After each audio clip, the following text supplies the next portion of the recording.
Hello, and welcome to the Dialogue on Dialogue podcast. In 1956, Earl Nightingale recorded The Strangest Secret, launching a new era in self-improvement. Over his lifetime, he created thousands of radio and audio programs exploring success, purpose, and meaning.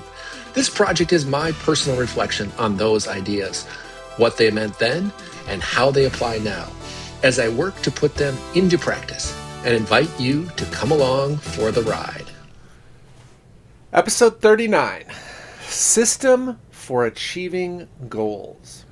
As Earl Nightingale reminds us, people don't need to be educated nearly as much as they need to be reminded. This series is about remembering the truths we probably already know and learning how to live them.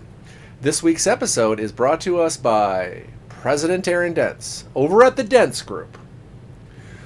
We took to the streets and asked 1,000 people a simple question. Would you recommend the Dents Group? And not an insignificant number of the people said yes. Some of them were enthusiastic. Then we asked a follow-up question. What exactly does the Dents Group do? 7 people gave an acceptable answer. 7. The most common correct response? Some business? That's right. The Dents Group is some business. And in today's economy, that's not nothing.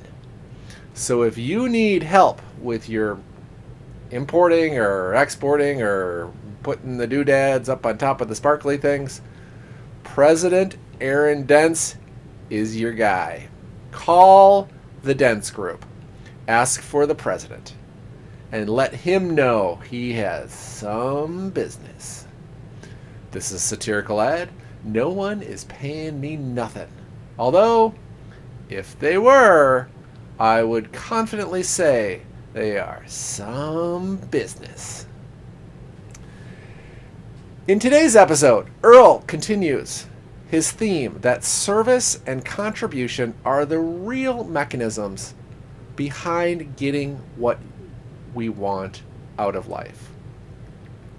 This immediately made me think about accounting. In accounting, the goal of the ledger is simple. The two sides must balance. The debits on one side equal the credits on the other. Earl is making the same point about life. If we want to grow our rewards, we need to look first at what we're contributing. The two sides of the ledger, what we give and what we get, eventually come into alignment.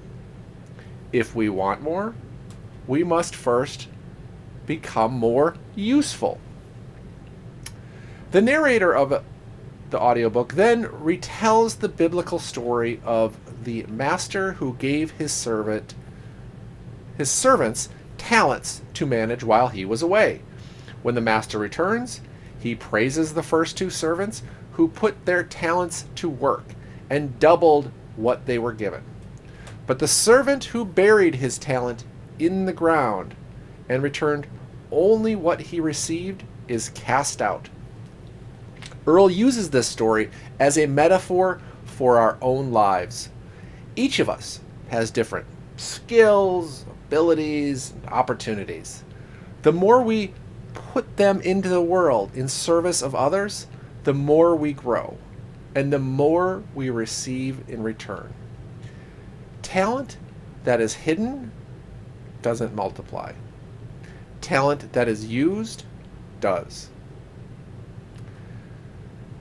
Earl then turns to young people, the youths, just starting out in life. He says, many people look for a job that will pay the most money.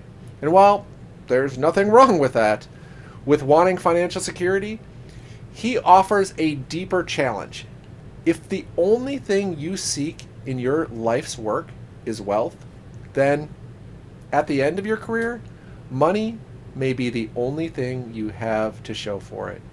But if you choose your work based on service, on how it helps others and contributes to the world, then something different happens. You may still earn the money you need, but along the way, you'll also shape your family, your community, and your world into something meaningful. So when Earl talks about a system for achieving goals, it isn't a trick or a shortcut.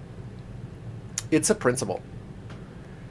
Give more value, solve more problems, serve more people. And over time, the results follow.